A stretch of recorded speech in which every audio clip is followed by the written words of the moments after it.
Hey guys, the market in 2024 has been a pretty crazy ride, especially if you are a crypto or an AI investor. I mean, if you were buying Bitcoin earlier this year, you continue to ride the AI bandwagon with names like Nvidia, PLTR, and all those other big names. It's been a great year for you. I mean, PLTR alone is up over 300% over the past year. Of course, Bitcoin and a lot of other cryptos had a banner year. And it seems like everything is going the way of futuristic technology stocks. Meanwhile, a lot of the old, stable paying dividend stocks like REITs, energy stocks, even gold mining stocks have had a bit of a disappointing year, especially if you include the recent pullback that's taken place in the last few months in those sectors. Utilities have done pretty well overall. BDCs have done all right. So there have been pockets, midstream companies and infrastructure, energy infrastructure have certainly done well this year due to their affiliation with the AI boom. So, there's certainly been pockets in the high yield space that have done well. Unfortunately for us, we've been overweight midstream in particular. We loaded up on utilities and other infrastructure companies earlier this summer. We did great on that. We've been having a healthy allocation to BDCs, and actually our REIT investments are up for the year. Our energy companies have done okay, and even our miners, we loaded up early in the year, sold at the highs of a good portion of our positions, and been adding in recently on the latest plunge in stock prices. So overall, we've actually had a decent year, but again, it would have been much better to just buy Bitcoin or Palantir at the beginning of the year and ride the wave, right? Well, I actually think that heading into 2025, the market could very likely get turned upside down, and this year's big winners may end up lagging this year's laggards that I just mentioned significantly. In this video, I'm going to detail why. Before I get into it, though, if you could please subscribe to my channel to get other content. I regularly put out dividend investing videos, both on the general market outlooks for different sectors. I also discuss specific high yielding and dividend growth ETFs and CEFs. And of course, I talk about some of my favorite dividend paying stocks frequently, numerous times a week. So subscribe to my channel, make sure you don't miss out on those. Thank you so much. Okay, so why do I think that the market's going to get turned upside down, and what are my top picks right now to capitalize from this market reversal that's about to take place? Well, first of all, if you look at the AI stocks, valuations are extremely stretched. I mean, that's putting it nicely. Again, they dominate sectors like the S&P. They make up about a third of them. If you look at any kind of valuation model for the S&P, pretty much all the leading ones, whether it be the S&P 500 price earnings ratio, the mean reversion, the interest rate model, the Buffett indicator, etc., all those point to the market either being overvalued or significantly overvalued. And so that alone bodes poorly for these mega cap tech stocks. But even drilling into some of these AI stocks, like for example, Palantir, it is so ridiculously overvalued for a company that's growing at about 20% something a year on an earnings per share or even a revenue basis. And it doesn't scale that well because of the nature of the business model. And I don't doubt their products are great. It's a great company. I actually myself used to be an investor, made some money off of them. Sadly, sold way too early based on where the price has gone. And again, I'm not a tech investor. I don't claim to know exactly what Palantir is worth. But what I do know is that it's going to have to perform extremely well, significantly, massively actually outperform analyst guidance and even their own management's past guidance, which they've long since failed to meet to justify its current valuation. Could happen. I don't know what contracts are in the work, what new products are in the works. I know they're trying to make partnerships with like Anduril and some of these other companies to take on some of the big, defense primes. If they can capture some of that business, that certainly could be an avenue for growth. I know they have a strong commercial growth momentum going on here in the U.S. They've been trying to make inroads internationally. They've had mixed results on that. So again, I'm not downplaying the company. I think Palantir is a great company. I don't think AI is a fad. I think it's going to revolutionize the global economy.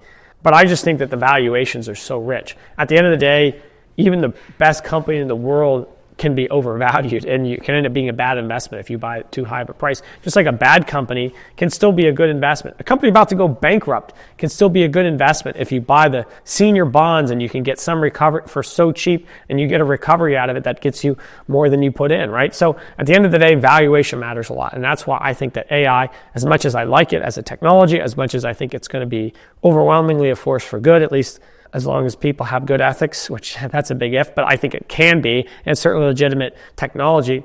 I just think it's overvalued right now. And so I think the odds are that it's going to have to really, really just blow us away with growth and innovation, whether it be Palantir or any of these other big tech companies this next year, for them to continue to drive these higher valuations.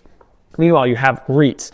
You have all these blue chip REITs like Realty Income, Rexford Industrial, which I just discussed in my previous video, REXR, ticker symbol, many other REITs. out there that are trading at deep discounts to the net asset value despite having strong investment grade balance sheets, high quality, well diversified, and well located portfolios, attractive dividend yields, and very strong dividend growth track records and momentum moving forward. And so I think that REITs are a compelling opportunity right now. Yes, there are concerns about long-term interest rates, and yes, that does warrant somewhat of a discount to their historical dividend yield and price to AFFO valuation multiples. But we're talking about the private market value of the real estate that's already adjusted for these interest rate rises. When you're able to buy this quality real estate at 10, 20, 30% discount, I think on a risk-adjusted basis, again, as part of a diversified portfolio, I think it's a compelling place to put capital right now. While you wait, you lock in a nice dividend yield that in many cases is as high or even higher than you'd get on a 10-year bond. Plus, you get the growth factor in there, the valuation multiple potential. And again, the risk really is not that much higher than a investment grade bond because these are investment grade companies that have strong track records, that real estate is irreplaceable. It's an essential cog in the economy. So I think REITs are a great place to put capital right now. I also think blue chip energy production companies are a great place to put capital. Yes, the infrastructure side of it with companies like Energy Transfer, Kinder Morgan, the Williams companies, they've all had great years. And that's wonderful. People who've been invested there have done very well. I myself have been heavily overweight midstream, been compensated handsomely for that. Great.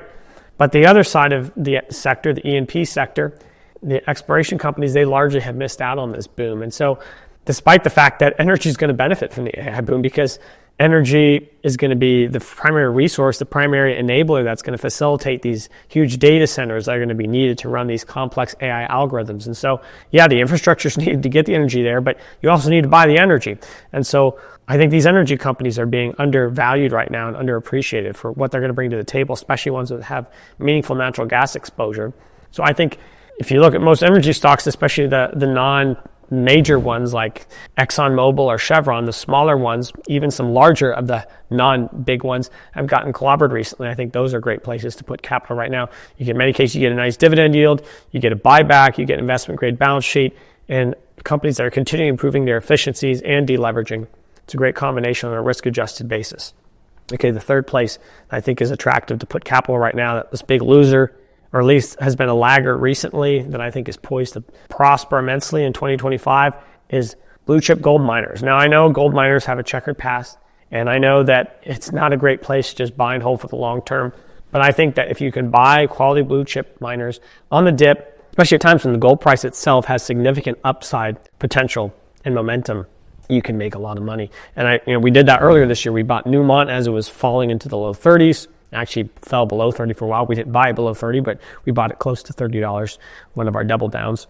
Then we rode the wave back up, sold it around $50 a share. Now we sold a little too early too, went up above that a little bit more. But then since it's crashed back down, now it's back down in the upper 30s. And we don't worry about exactly timing our trades. We're not chart readers. We're not technical traders. We're value investors. And so when we see significant value in the 30s, we buy. When it hits about $50 a share, we say, okay, it's getting close to fair value. There's no need to try to perfectly time the top. Let's just get out and get into more attractive opportunities. And so we've done very well with that. We're buying back in now into companies like Newmont and a couple others that we like. And you get a near 3% dividend yield. Company's buying back a large amount of its stock. It's recently executed on its asset disposition program where it's selling off its non-core gold assets that it got in its Newcrest deal. And now, as a result, it has a pruned portfolio that has among the world's finest tier 1 assets on both gold and copper.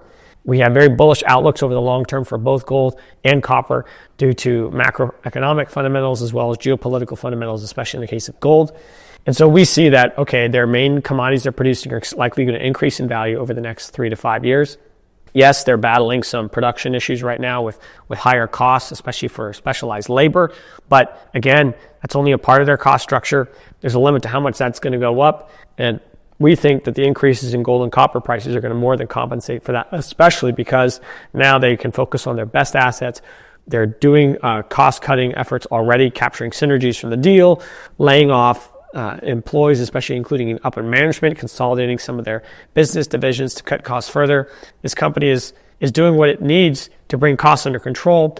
Again, it has all those proceeds from its asset sales that it's using it's already probably achieved its debt objectives, likely with those proceeds, and is also able to pour quite a bit of that money, hundreds of millions or even billions of dollars, into buying back its stock at these cheap levels, which should create a lot of value for shareholders over time while also paying out a decent dividend. So again, I think that, for example, Newmont Corporation is a great buying opportunity right now for investors, especially if you believe that gold and copper prices have as rosy of a future as we do. But really all they need to do, gold prices need to do, is just stay at their current level or maybe go up a little bit. Same with copper. Management can successfully work on, if it's assuming it's completed its deleveraging, if it's buying back the stock that it says it's going to be buying back at these prices, and if it's able to continue to improve incrementally on its productivity, I think Newmont would still be a great investment. Okay, so I've shared now my gold mining pick. What kind of stocks do I like in the energy space that I just mentioned? Well, one that I like a lot right now is Canadian Natural Resources. Its ticker symbol CNQ. Now, it's a Canadian company, so keep the taxes in mind when you look at that, but its dividend yield is well over 5% now, has a very strong investment grade balance sheet, has an incredible track record of growing its dividend for about a quarter century at a high rate each year. So it's a very consistent dividend grower. And its valuation is very cheap right now, as evidenced by its dividend yield. If you look at the stock price chart, it's gotten bludgeoned recently despite making in my opinion, an accretive acquisition from Chevron. It has about 30 years of reserves, which is extremely high relative to most of its peers. And it's a very efficient operator, and it's consistently improved its efficiencies too. So I think CNQ is a great buy in the energy space right now.